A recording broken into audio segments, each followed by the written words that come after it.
Good evening, brothers and sisters. So let's begin. And just a quick explanation, just in case. We know through scriptures and experience, even, that names are extremely important. And we see it through scriptures regarding mainly the name of the Father and that of the Son. But also, we see, for instance, every time that a person would have a child according to what was happening at the moment, or a promise from the Almighty, or anything like that. So there was always a reason to the name given to the person, and there was always manifestation of the meaning of that name in the personality. So just like also we know that scripture has several interpretations, at least four, represented by the word pardes, which is a garden or paradise, but in Hebrew, pardes, which has four letters and represents four levels of interpretation. The first one would be the literal, in which case, when there is a genealogy, it has to do with the who came from who, um, and also in what time, in many instances, meaning having to do with generations, having to do with history. So the same happens with names of places. So when there is something that has to do with a person historically or a place geographically, the Almighty uses the names that are mentioned there, not only to show us the literal that I just mentioned, but also the spiritual, which we get through seeing or understanding the meanings of each of those names. So when we see a chapter, for instance, in this case, NejemYah chapter 7, which has a bunch of names, and that can be done when it's just one name, just in case. But obviously, when there are several names, we see that the main message, other than the historical one, will be through the meanings of those names. And as those who are part of the congregation know, we do this all the time, and it always fits the prophecies, it always fits scriptures, and it makes sense. So we are about to see it at this moment with these um, names. So what I'm going to do is, well, thankfully, and thanks to Brother David who did the work, and he went and got all the meanings of the names with the verses and everything, so you can see it on the screen. So I'll just go reading one after the other and connecting the one with the other with articles and stuff like that. Um, but just using the meanings of those names. There are certain names that have a couple meanings. So I will try and use both meanings, or depending on the context, focus on just one. So as you can see here, we have from Nehemiah 7:2, Hanani, Hananiah, Yerushalayim. This would be gracious or my favor, Hanani, he who receives the favor. Hananiah is him whom Yah has favored. So brother wrote it here as Elohim has favored, but as we see here is from Yah, so it would be Yahweh has favored. Then Jerusalem is teaching of peace, instruction of shalom. He who instructs shalom, also he will instruct or teach shalom, peace. Nebuchadnezzar, which means may Nebo protect the crown. Now, Nebo is a false Elohim. That is a name of the Elohim of Mercury. So Nebo was also known as Mercury, also known as Hermes, also known as Thoth in Egypt, etc., etc. So here is part of the name Nebuchadnezzar, but as we see often, everything has a positive and a negative sense. So in this case, Nebo, obviously, I just mentioned the negative. The positive of it is that it comes from the word Navi, comes from the Hebrew Navi, which means prophet. That's why Nebo or Mercury is the messenger of the gods. So he is the god of the prophets. So there is the connection of Navi and Nebo. So in that case, he would be saying, may the prophet protect the crown, the kingdom. Or obviously, may the false Elohim protect the crown. In that case, would be referring to the kingdom of the beast.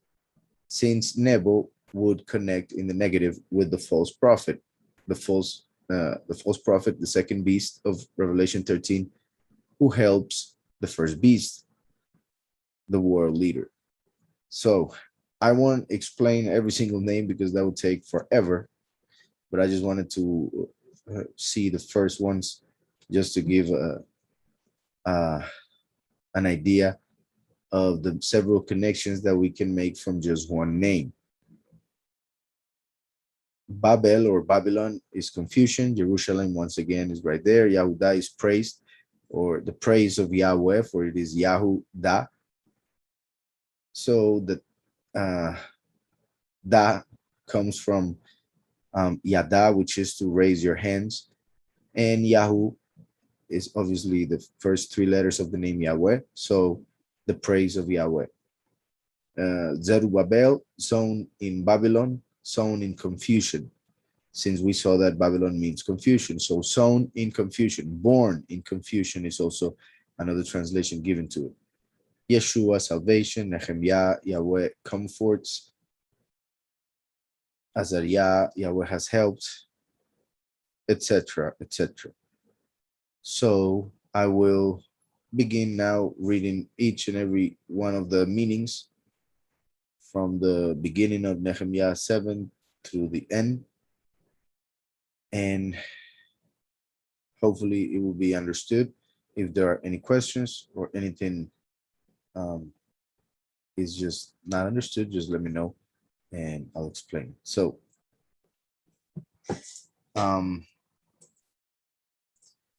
he who is favorable or who has received the favor is whom Yahweh has favored. Also, we could say that since we know that the favor of Yahweh came through Mashiach, truth and favor came through Mashiach, then it would be my favor has come through the one whom Yahweh has favored. For Yahweh chose his son to be the one to give us his favor, the truth, love, salvation, etc. So my favor has been, oh, well, just trying not to add much. He who is my favor is the one whom Yahweh has favored, who teaches shalom. Yahushua gave the peace that surpasses all understanding, who teaches shalom, whom the prophet will protect, or may the prophet protect the kingdom. In this case, seeing it in the positive sense, as we know, also Moshe was told that Yahweh would send a prophet like him.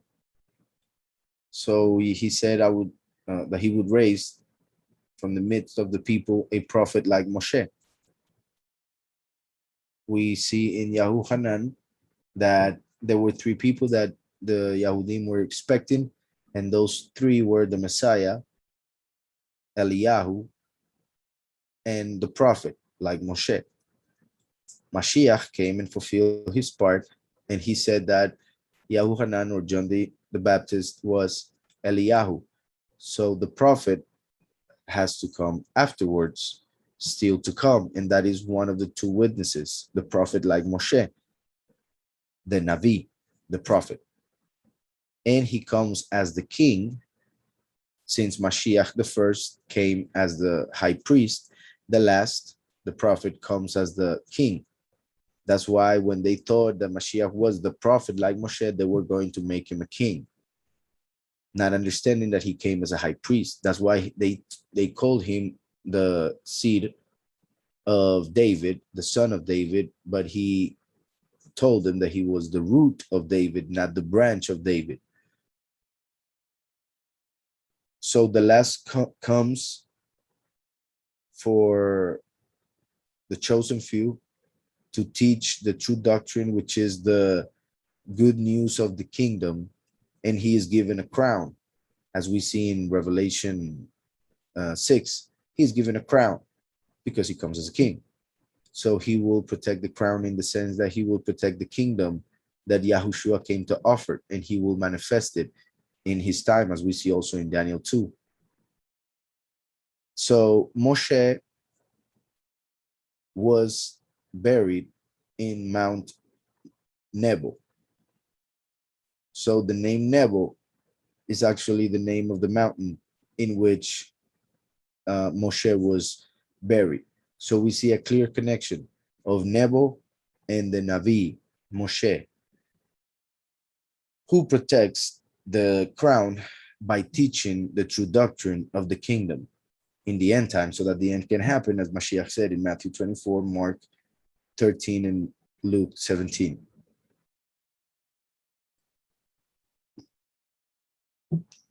Also, since I mentioned Revelation 6, the first seal, which if there are any questions regarding that, I'll answer them. Because in Christianity, they tend to teach completely a different thing regarding that part, the first seal mainly. So in the first seal, we see that the rider of the white horse is given a crown, and he comes with a bow. So he will throw something, like throwing arrows, of course, but those arrows represent the teaching, the doctrine. Mashiach came as a sword, the last comes as a bow. We see the sword and the bow as two weapons used by the patriarchs often, and that through the prophets represent the first and the last, the two manifestations. Mashiach spoke directly to the people, for he was right in the land of Israel. The last will speak to the rest of the world by using the technology of nowadays. So that would be like throwing the teaching. Now, Torah means instruction. It comes from Yara. Torah comes from Yara, which means he threw. Yerushalayim, that Yeru is connected to Yara, and that is why Yerushalayim means instruction of peace, or he who throws shalom. For when you, like if a person throws an arrow, through the arrow he can show the direction in which a person must go. So the arrow being thrown represents the instruction. Like I said, Yara, Yeru, Shalem. Also, Yara is the root of Torah. So the last comes like the witness, the prophet like Moshe, one of the two witnesses of Revelation 11, the prophet like Moshe, who wrote the Torah with a bow to throw the instruction. I say all of that because these two names here, Jerusalem and Nebuchadnezzar, can be connected in that way with the first seal of the chapter 6 of Revelation. Also, I remember how I think Ucelio mentioned how this, well, I don't know if Ucelio now, but he mentioned how the book of Nehemia seemed to be so clear regarding the mission of the witness like Moshe, the last. So it's interesting to see that starting with the names, we can see an introduction of the first seal. And now I'll explain it again. Starting with the first name. Remember that Yahushua came to bring the favor. So now that the favor is available, the last can manifest with that favor that Mashiach left. So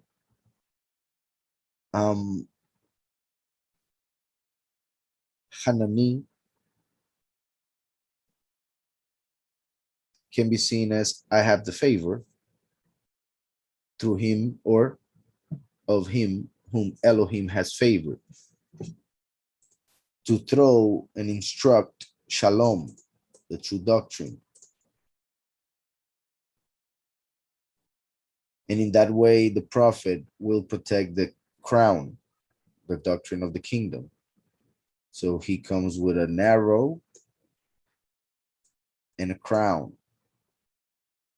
in the middle of confusion, teaching shalom, in the middle of the apostasy of nowadays, teaching the true doctrine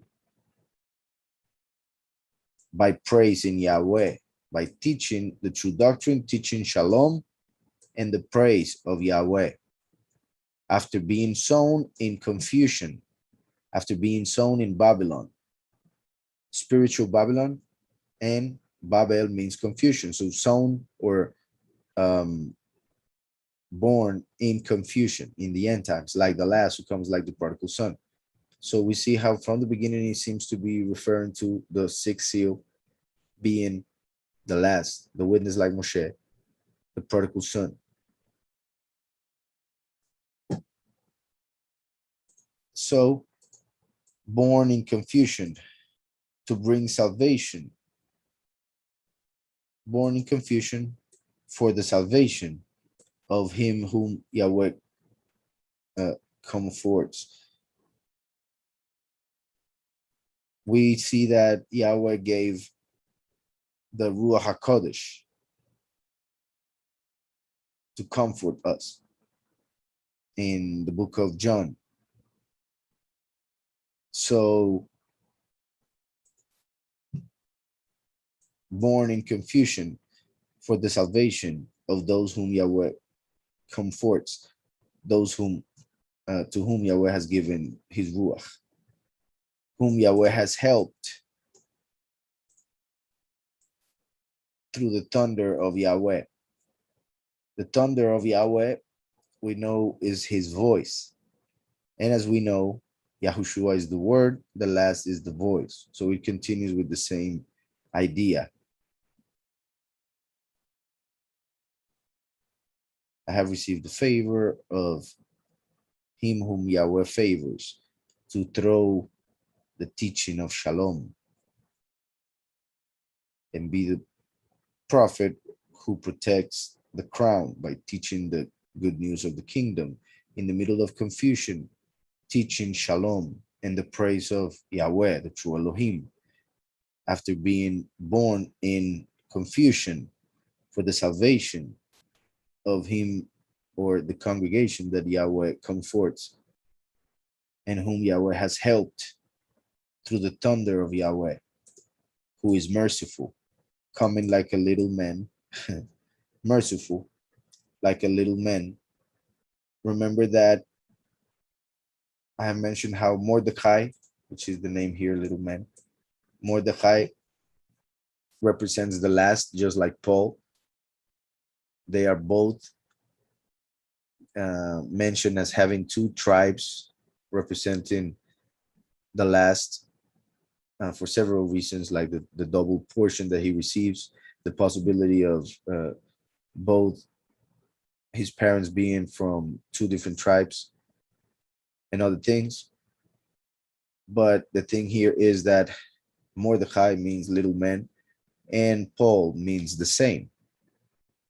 So both Mordecai and Paul mean little men. So that seems to mean that the last would be small in physical size. Just like we see that regarding Mashiach in Isaiah 53, he wouldn't be good looking so that people wouldn't follow him because of his appearance. So in the same way, the last, who is supposed to be the representation of the Almighty, who is supposed to be the king, will not look like it to most people, so that those who judge through appearances will stumble pretty much, and not actually listen to what the Almighty has to say, for he is invisible. So people who judge by appearances will not be able ever to see him. So little man would connect with the last. So the thunder of Yahweh, who is merciful, comes like a little man. That is very interesting because we see in Deuteronomy 18, when Yahweh promises a prophet like Moshe, Yahweh mentions that he's doing it because the people asked for it. Just like they asked for a king, they asked for a person to replace Moshe. They, they said that they didn't want themselves to hear the voice of Yahweh because they were afraid to die. And they didn't want to see the fire. So the voice and the fire are connected. Voice and fire are connected. So Yahushua is the word and the water. The last is the voice and the fire, the consuming fire. So they said, we don't want to hear the voice. We don't want to see the fire. So Yahweh said, all right, I will give them a prophet like you, a prophet like Moshe. So they wanted a person who would act as the voice and the fire, to talk to them instead of hearing directly. So the fact that it says thunder of Yahweh is referring to his voice.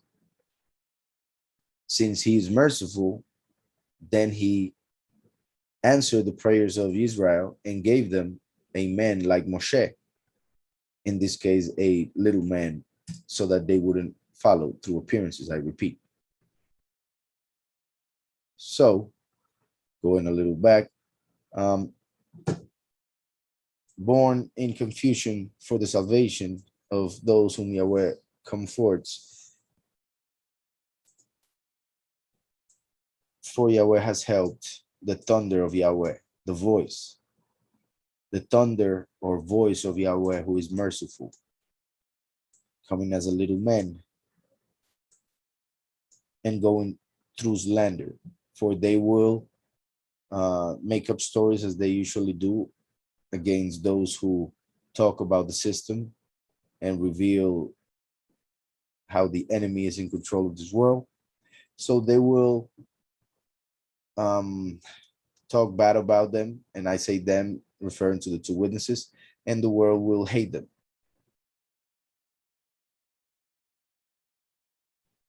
So while they are going through slander, the two witnesses, in this case, the little man who is the last, he will number the bodies. So in this case, well, it's in my bodies. He will number in my bodies. We could see this as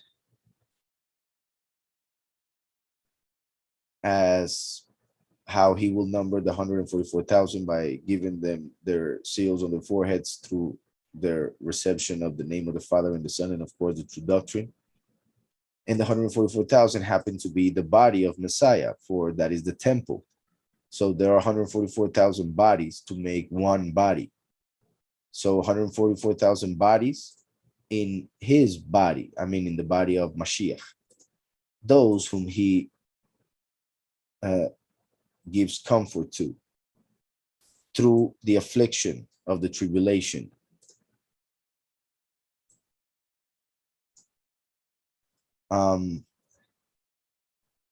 Here, Israel is translated in several different ways. One translation is he who contends with Elohim, because that is the name given to him when he fought Elohim, an angel, not Yahweh, of course. So he who fights Elohim. And that connects with the fact that the last, who is represented by Jacob, just like the first Yahushua is represented by Yitzhak, the last will have to fight Lucifer and put him out of heaven and throw him into this earth. And that is in Revelation 12. So just like Jacob fought Elohim, now the lads will fight uh, the Elohim of this world. And after he does that, he will receive the authority to rule the nations. So Israel is also translated as he who will rule as Elohim. Also is translated as soldier of Elohim and prince of Elohim. So because of the fact that it is he who contends with Elohim, from that, they normally translate it as Elohim prevails. So that's how it appears here, just in case. That's the reason.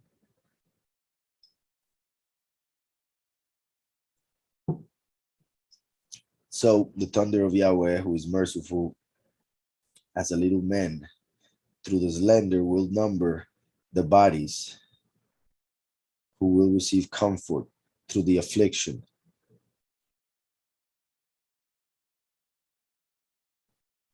And he who will rule as Elohim, who fights the Elohim of this world, will act like a flea. One thing is that this could be a confirmation of this. Little man and flea are connected, of course, because, for instance, flea could be a nickname for a little man, right? Somebody so small that they call him flea. Also, the the flea is well jumps like real high, and we see how the last will go up to the heavens and take out Lucifer in Revelation 12. So that's interesting that Israel, he who contends with Elohim, is right before the flea. So the little man, like a flea, will go up to the heavens and fight with the Elohim of this world. So, as I was saying, and number the bodies who will receive comfort through the affliction of the tribulation, when he will contend with Elohim like a flea, the little man who will jump or go to the heavens.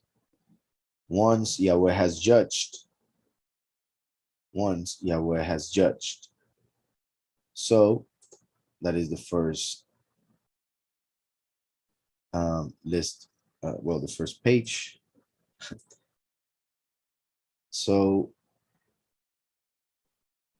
Yahweh has judged. The previous name was after, well, when Yahweh has judged. So when Yahweh has judged that the two witnesses weren't supposed to be killed, then he will give them authority, and the last one of the two witnesses will take Lucifer out of heaven in Revelation 12, and that happens to be Michael. So once Yahweh has judged the traveler, I mentioned actually yesterday, that's interesting because we see how it connects with the studies. Yesterday I mentioned how traveler was connected to, well, in the negative, to the Masons, because they use that word to identify themselves. But in the spiritual sense, in the positive sense, the scripture says that we are not of this world, that we're just passing through, and that we are ambassadors. So we're traveling. We're not part of this reality. We're just going through. And that is actually confirmed, we could say, with what we see prophesied in Revelation regarding the two witnesses and how the last will resurrect and go and fight Lucifer. So his reality was actually in heaven, but he came to earth to give the testimony in order to later go and kick Lucifer out of heaven. So he traveled to this earth, became a little man, like a flea, to jump and take Lucifer out when Yahweh judged. So after Yahweh has judged, uh, the traveler, well, like I also said, in the negative, traveler is a term used for Freemasons. The Freemasons worship Satan, Lucifer. And remember what Lucifer said in, or well, depends on the time in which that was said.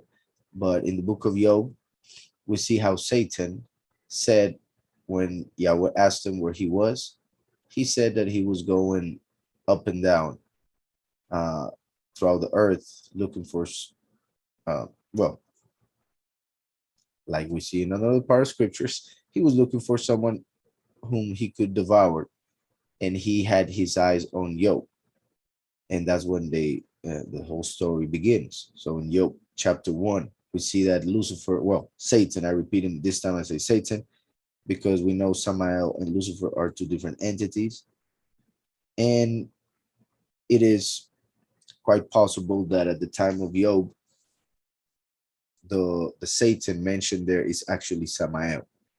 So he was going up and down like a traveler.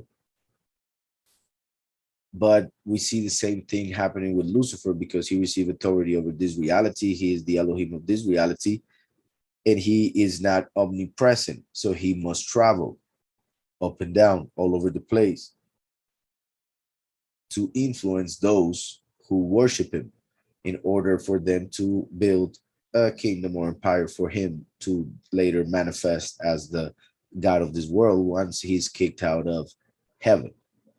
So,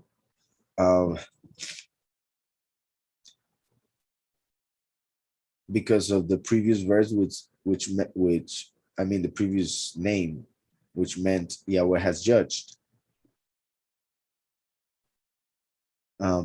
It could be said Yahweh has judged the traveler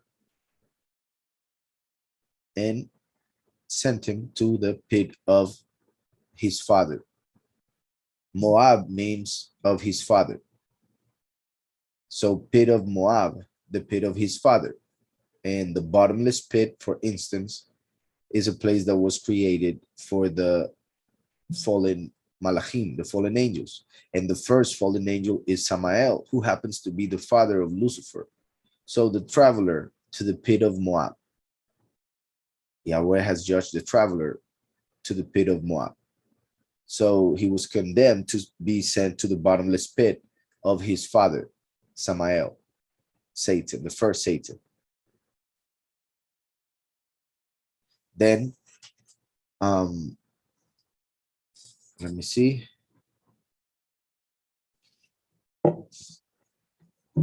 We have salvation, Yahweh's father, eternity. As we know, once Lucifer is thrown out of heaven, sent to this earth, that's when the second Exodus will happen. The chosen few, a few days later, will be harvested. So that's when the salvation will happen. Once Satan is kicked out, and he will manifest on this earth for 1,290 days, and then he will be thrown in the pit in hell for 1,000 years, and then he will be kicked out of there, well, taken out for a moment, and then thrown in the lake of fire during the final judgment. But like I said, once Satan is taken out, sent to this reality, salvation will manifest. So we see it here. So Yahweh has judged the traveler to the pit of his father. And then salvation,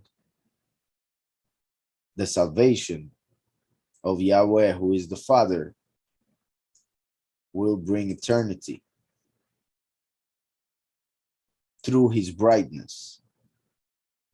As we know, Yahushua is light, and the last is the son of righteousness. When the first and the last become one, like Ezekiel 37 says, and other parts of scriptures, Zechariah 14:9, etc., then his brightness will bring the eternity, as we know, the 1,000 years will be the last millennium of this reality. Then we enter eternity after the final judgment.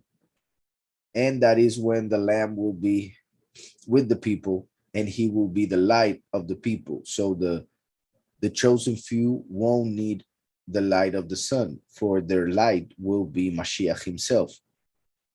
So we see how it connects with that at that moment of eternity.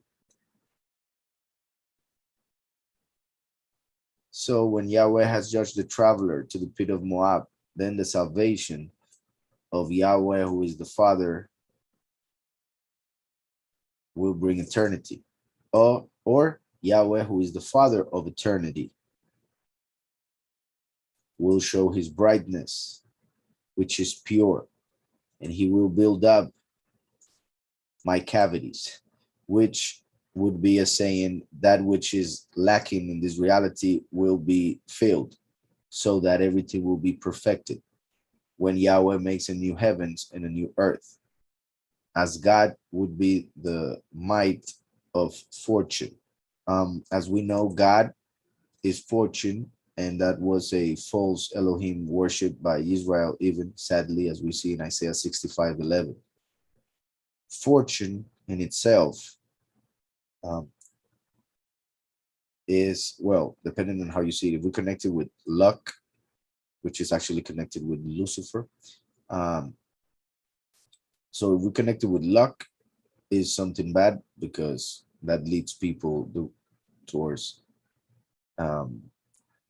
well, many things that people shouldn't get into, pretty much ending up worshiping money, for instance, amongst other things. And as we know, the love of money is the root of all evil. Uh, but fortune, as in riches, they are not evil. It is the love of riches, which is the root of all evil. So if we were to see the might of fortune, that could be seen as positive, is if is used well. But if we see it as the might of God, then that would mean the power of the false Elohim, the Elohim of this world. And in that case, my cavities would be the place where that God is being sent, as we saw the pit of Moab. Now, a cavity or cavities in the earth, which would be connected to Sheol, the part of hell. Now, also, I see interesting that it is as God, like a mix of Azazel and God. So that would be a mix of Azazel and Lucifer. As I have explained, the image of the beast, the abomination of desolation, will be a combination of the image of the beast, which is the flesh, a body made for him on this earth, on a lab most likely, similar to a clone or a clone. And in that flesh, there will be the inclination to do evil, and that is Samael. Then Lucifer, who is the spirit of the power of the prince of the power of the air. Air is a representation of spirit. So Lucifer is connected to spirit. And then,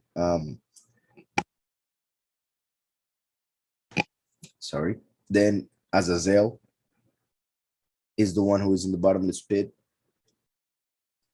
which is a part of hell, which is a part of Sheol, where the souls go. So Azazel is like a soul, so, because he entered this reality to have children, which were the giants. And to do that, he became something similar to a human. So after being condemned to um, the Abaddon, the bottomless pit, he has been there and will be freed during the fifth trumpet in Revelation 9. So the image of the beast will receive the spirit of Lucifer and the soul of Azazel. So that will be a body, spirit, and soul. Samael, Lucifer, and Azazel. And that could be represented by this name as God, because that is the connection of Azazel, which began as Asael, and that is the power of the mighty one. God is fortune. So as God, the might of fortune, the power of fortune, but could be seen as the false Messiah, like I mentioned. This is interesting because, well, I'll go back and hopefully it will be understood. Remember that the name before this page was Yahweh has judged the traveler to the pit of his father, to hell. And then the salvation of Yahweh, who is the Father, will bring eternity, because salvation will be the transformation, and that transformation will give new bodies to the chosen few, and that will mean they will be already in eternity even before the millennium happens. So Yahweh, who is the Father, to bring eternity through salvation, through the brightness of him, through his brightness, like the Son of Righteousness, which is pure, his brightness, through his brightness, which is pure, and he will build them up, the chosen few, like the temple. From my cavities, and in this case, like I said, cavities being parts in hell, like the bottomless pit, will come the might of fortune, or fortune as a mighty one, and he will arise as a sovereign, accepted as Adon, in the middle of the people, or in the middle of the congregation, bodies. And those who are delicate will be bind, for Yahweh is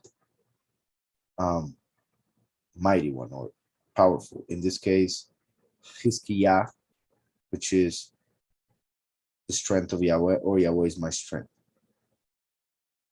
So what I said here, delicate in the sense of those who are vulnerable to the enemy through not having faith, by following the wrong doctrines, etc. So from the cavities, God will manifest as mighty one, a mix of Azazel and God, and will claim to be the Adon in the middle of the congregations that are delicate, and will be binded.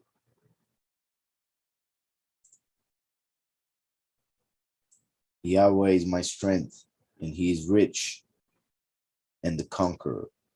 As we know, the last, in the sixth chapter of Revelation, is the one who comes conquering and to conquer.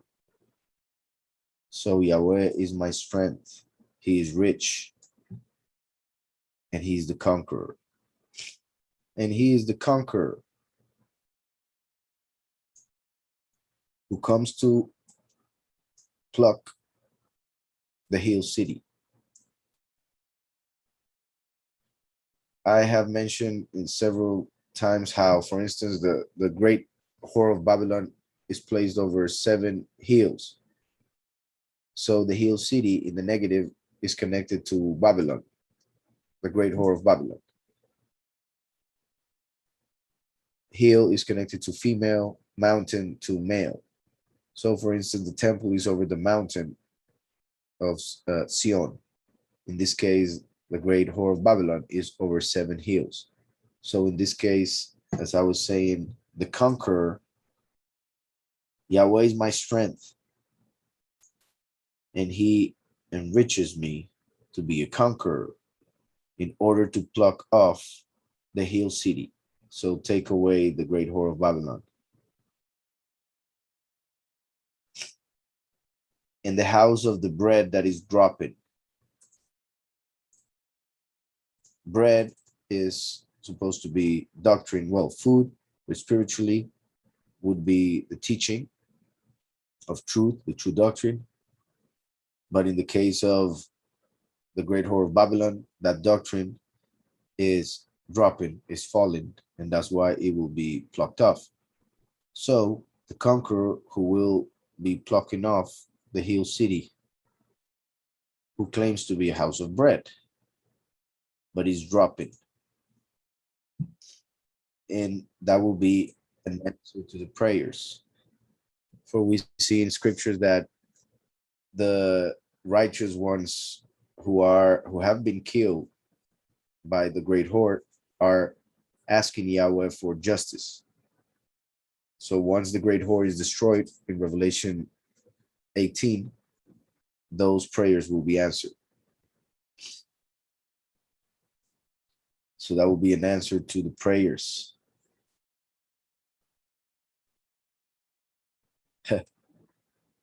To the prayers of those who are in the house of the strength of death. Like I mentioned, the prayers of those who are dead and have been taken to a house to wait, like in paradise, for instance, the house of the strength of death. The strength of death is the only thing that could take the righteous ones out of this reality. But then Yahweh will obviously take them from death, from Sheol, and bring them through resurrection into this reality again.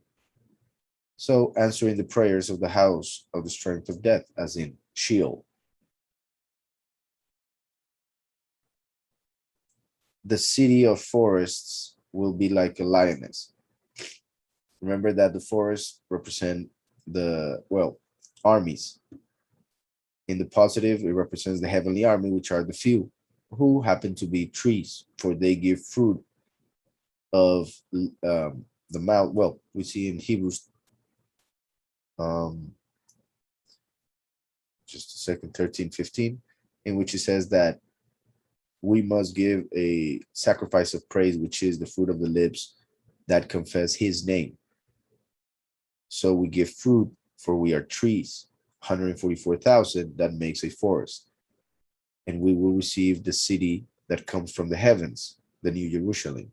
So then the city of forests, the city of the chosen few, will be like a lioness, for the chosen few are the congregation of Mashiach, who happens to be the lion of Yahudah. The city of the chosen few will be like a lioness by the wells, because the well is Mashiach, first and last wells.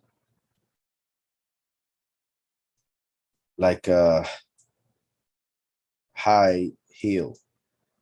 Since it's a lioness, then will be female, hill. Ramah means high place. So the city of forest, the chosen few, will be like a lioness by the wells, the water of life, in a high place over a hill, and will be hidden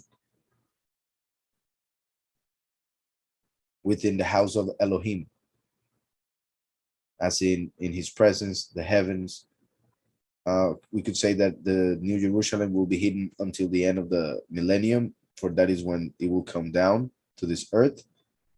And also it could be said that it will be hidden, those who are within it will be hidden from the nations that are around at that time, for it will be the most special place in the earth once it comes down, as the house of Elohim.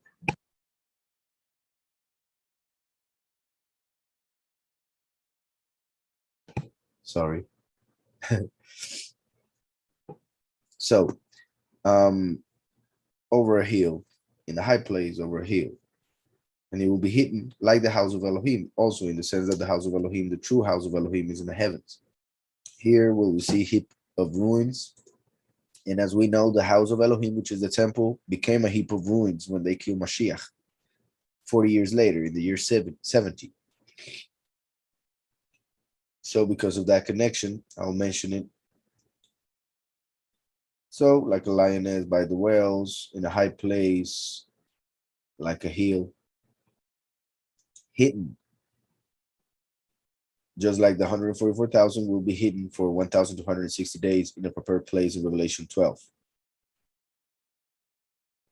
And the house of Elohim will become a heap of ruins. Now, I said will in the future because it is believed by many that a temple will be built for certain things that are mentioned in the book of Daniel to happen. And we see that after the two witnesses are killed, the old Jerusalem, the Jerusalem of this time, will be trampled by the nations for 42 months. So he will be a heap of ruins. even then, just like it happened in the year 70.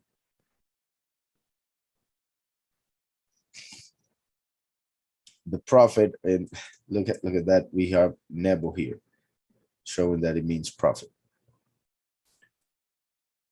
So the house of Elohim will be like a heap of ruins, like the prophet said. Or the house of Elohim will be a heap of ruins, and the prophet will go into eternity to be dedicated to its moon, meaning to its congregation, the chosen few, for he is the son of righteousness. So the congregation, his wife, is the moon, represented by Jericho, which means his moon. Now, let me go to number 4. The prophet will go into eternity to be dedicated to its moon, which will go through travail. Travail like a female who is about to give birth, like Yahushua mentioned regarding the end times, that the plagues would be like a female about to give birth, going through travails, representing the tribulation.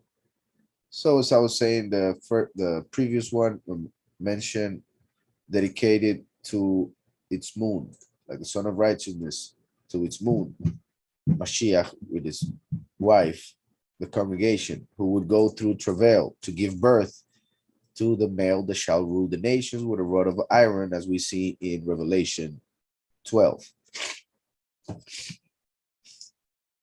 Who will go through travail,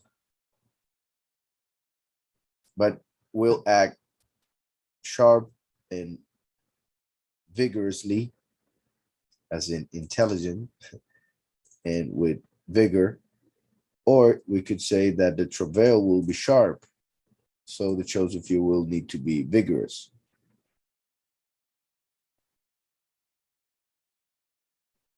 For the world or the way will be thorny.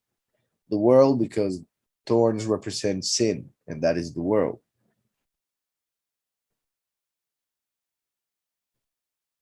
So Yahweh has known a couple of ways. Remember that, well, those who have seen these studies of the names know how I always mention that there are a couple, even 3 or 4 ways in which we could read them or connect the names, obviously, as you are seeing.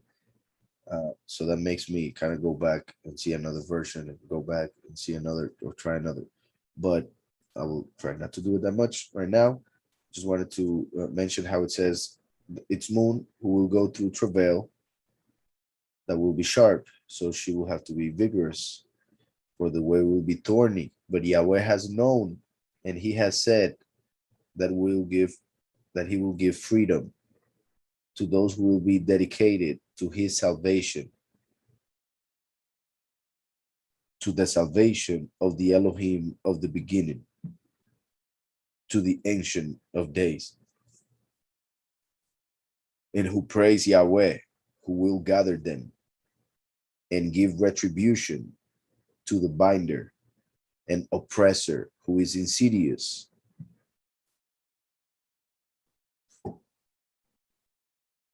And those who are exploring the honor, the esteem, the praise, the worth. Let's go to number 5. And those who are exploring the honor, the worth, esteem, or praise. Nethinim says temple slaves assigned to the Levites and priests for service in the setup of temple. Okay, so that's what they did. But let me go and look for the actual meaning of the name. Nethinims, NejemYah 746. So you see that the root is Natan, which is to give, put, set, etc. So those who are given, or those to whom is given, would be the translation. So let's go back to, as I said, number 5. And it said, and those who are exploring the honor, the worth, and esteem of the Most High.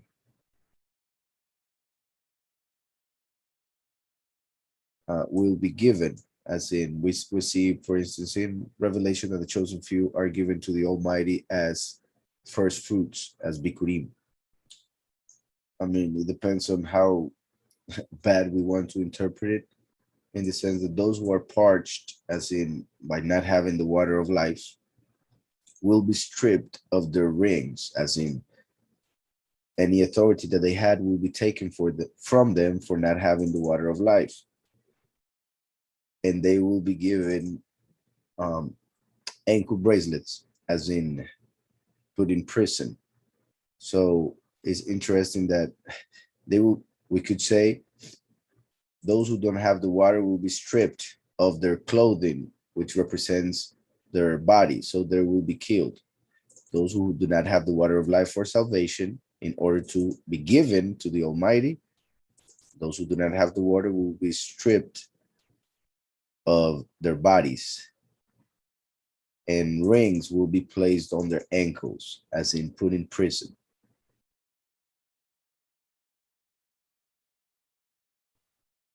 Once the departing happens and the ransom is given, so once the exodus happens and Yahweh redeems his chosen, who happen to be the white moon, his moon, the chosen few, as I mentioned earlier, but with a different name, those who are in white fine linen.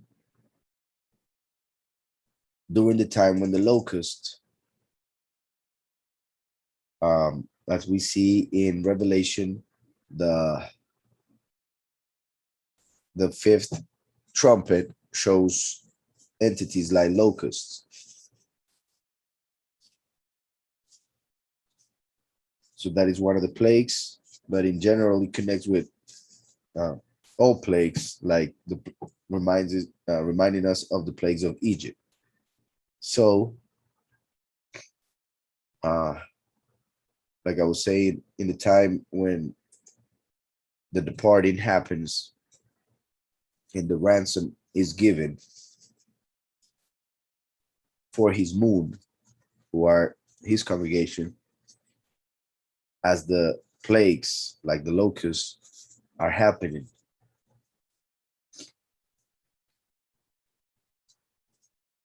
So my thanks will be given to him, for he is merciful, in the sense that those who will be taken out of this reality in order to be saved and not be part of the plagues will give thanks, for he is merciful and he is very great in the hiding place, as in the prepared place of Revelation 12, where the chosen few will be taken to not be part of the plagues. And Yahweh, we could say Yahweh will be seen. Once they are in the hiding place, Yahweh will be seen, or Yahweh will see the chosen few. We will be together finally. And he will be firm in his promise, and we will be firm in him, in trust and faith, and distinguished. And he who was devouring the strength of the limper, as in those who have an issue walking through the way of Yahweh, will be tread upon in the place of his habitations. For instance, we see in Ezekiel 28 how Tyre, the king of Tyre, was a representation of Satan, Lucifer, and he is told that he will be thrown into this earth, and he will be, he will go through a bad time when people see that he was the one making everybody afraid. Yet now, at that time, he will be like a regular human being. So he will be pretty much treated very, very badly by everybody with whom he's going to be imprisoned in hell and eventually in the lake of fire. So the one devouring the strength of the limper, those who have an issue walking down the way, their strength is devoured by the enemy who accuses them, will go through my treading. He will be treaded upon. In fact, now that I see by my treading, remember that Yahweh said in Isaiah 63 that he comes in red to tread on the winepress himself. And then we see in Revelation 19 that he did it, and that's why he's all in red, because of the wine, of the blood of the grapes from the winepress of the wrath of Yahweh that is mentioned in Revelation 14, when the many are thrown in the winepress. The many are the ones who were fooled by the false doctrine. So in that case, I will say this last four names in a different way. And those who have been devoured or who will be devoured, he's merciful, very great, in the hiding place of the chosen few that are saved in Revelation 12. And then Yahweh will be seen, for they will be firm in faith and trust and distinguished. While those who are devoured, whose strength is devoured, and who limp, will be tread upon and then enter the habitations, or receive habitations for their souls as in new bodies, when they are refreshed of spices or by spices. Refreshed as in resurrected. Spices are connected to the death of, well, when people would die, they would be covered in spices. So this connects with dying and refreshing the body or resurrecting. So habitations for the refreshment of spices, those whose strength is being devoured. And those who limp will go through my treading in order to enter the habitations and be refreshed as spices and bottled. Remember that a bottle is a vessel. And as we know, Yahweh will give us new vessels, new bodies. Those who are transformed will receive the new body in an instant, while the many will receive a new body in the resurrection. So their soul will be bottled once again. So when they are refreshed as spices, as in a bottle, so bakbuk appears as bottle, comes from bakbuk, flask, bottle. Okay, that reminds me of something. Flask, as in what Mashiach said regarding the new wine in new wineskins, old wine in old wineskins, or wine bottles, or flasks. And that comes from bakak, which means to empty. Then we have hakufa, which means bent. So pretty much a wine skin or a bottle that is being emptied when it's bent, as in you bend the bottle and it empties itself, which could represent like a person when the spirit or blood is coming out and therefore dies. Then we have harhur, which means inflammation, also means burning fever, a burning fever. So harhur, extreme heat, inflammation, violent heat, fever. So extreme heat could be connected to hell in the negative, but it can be also connected to consuming fire in the positive. Then we have batzlut, which means asking, which comes from betzel, which is onion. We have mechida, which means noble, famous. Well, we already have those right there. Mute, which comes from cheresh. That one that says mute also has the root silently, secretly, and it's also connected in the negative to the magic art, or pretty much that which you do secretly, like a trick. So, with all of that in mind, uh, I was saying, well, after the treading, to go to the habitations where they will be refreshed as spices. After the bottle of the new wine, as in the positive, the second manifestation of Yahweh has bent in order to be emptied through extreme heat. Isn't it interesting that we see that the two witnesses may be killed through fire from heaven? So heat. So when the bottle is bent, when the new wine is emptied through extreme heat, through fire. So after the new wine has been bent to be emptied out through heat, extreme fire, death of the two witnesses, pretty much, who were asking the noble, as in the Almighty or Mashiach. Um, Here we could say who were asking to the one who is noble, but he remained mute.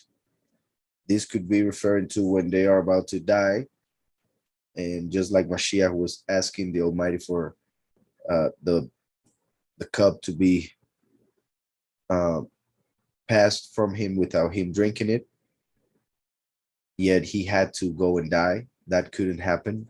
So in a way, Yahweh could be said to have remained silent for his son to go to the sacrifice that had to happen. So in a way, Yahweh will have to remain silent when the two witnesses come to their time. In the sense, silent as in the sense of not being able to save them because their death is part of the plan. But if we see the noble or famous one as the beast, then it could be said as who will be asking the famous leader to keep quiet, to shut his mouth, because we see that he has a big mouth and he will say things against the Most High and against his chosen. So we could say those who will ask the famous leader to be silent, or those who will ask the noble one, yet he will be silent. When the sun is cut off, when the last is killed, with battle array, for he comes like a warrior, as we know, like David. We see that Yahweh is a warrior, a man of war, and he comes like a Gibor. So when the bottle of new wine is bent to be emptied during extreme heat or through extreme heat, they will ask the noble one, but he will remain silent when the sun is cut off. With battle array, there will be laughter. The positive, there will be laughter because then all the good things will come. He will be happy to have passed that last part. But in the sense of the negative, everybody in the world will laugh, mock them, and will uh, rejoice because of their death. So when the sun is cut off in battle array, there will be laughter. This NejemYah. Let me see something real quick.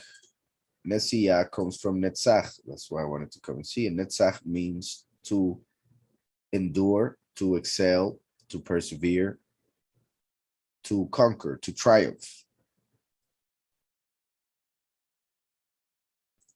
So here the translation appears as preeminent, but also could be said to mean triumphs, conquering. So when the sun is cut off in battle array, he will rejoice in laughter, for he would have conquered, triumphed.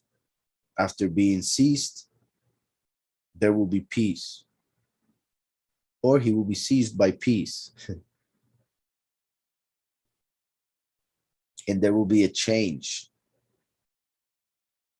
in the writing. This is interesting because we know that Torah will be changed for the new reality, because in the new reality there won't be death as in this one. So there are certain things that need to be changed. Yeah, we will use the same exact letters but rearrange them. So there will be a change in writing. We could also say there will be a change in the language in which everybody will write, because we will all write in Hebrew at that time. So there will be a change in writing for the grain, meaning for the chosen few who are the grain during the harvest in Revelation 14. Once they ascend,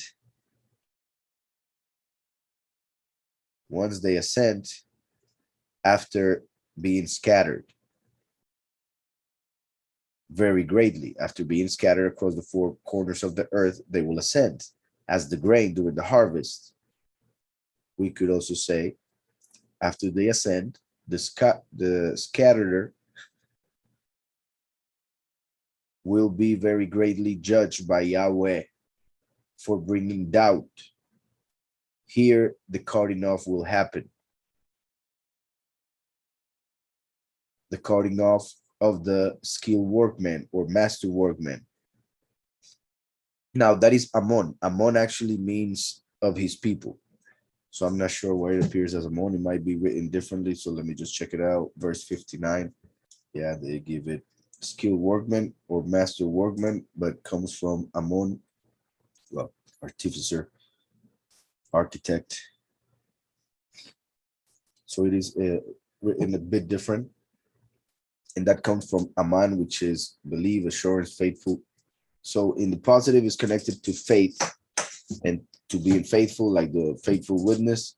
But in the negative is connected to masonry, like the Lucifer, the architect of the universe, for instance. So after the grain has ascended, after being scattered across the four corners of the earth, the scatterer will be very greatly judged by Yahweh, he who brought doubt will be cut off. Here, the cutting off of the architect of the universe, Lucifer, who brought doubt, who was judged, who scattered the people. And if we see it as, like I mentioned, the faithful witness, because Ammon is connected to Emunah, we could say after the grain has ascended, after being scattered very greatly, Yahweh will judge the one who brings doubt and who cut off the faithful witness. Then going to the seventh and last page of names from NejemYah chapter 7. So the previous one, I mentioned, he will judge the one who brought doubt and who cut off the faithful witness. Who gives shalom to the mound of salt. Remember that Yahweh told us that we are the salt of the earth. So who gives shalom to the mount of salt and the mount of the deaf mute? So two mounts, one of salt and one of deaf mute, both receiving shalom, as in the few and the many. The few who are the salt of the earth, the wisdom who receive the covenant, and the mount of the deaf mute, like the many who sadly are deaf to hear the word of Yahweh. They reject it because they don't understand it, and mute because they don't confess the name of Yahushua. But at that time, they will be justified and they will be able to hear and speak in Hebrew. So the mount of salt and the mount of the deaf mute will have a blessing and will be powerful. The blessing and the people. For he had said that he will rule like Elohim. Or for he has said it, he promised it. And he will rule like Elohim. For Yahweh has drawn the good of Yahweh, which is distinguished. And Yahweh has hidden at that moment the thorn, meaning by that time there will be no sin, no thorns. Yahweh has hidden the thorn of my iron, which could be seen as the sin of this reality of Rome, the sacrifice through which Mashiach went through in Rome, or by the hand of the Romans, I mean. Yahweh has hidden the thorn. He will hide sin. It won't exist in the reality. And my iron in the rocky region will govern.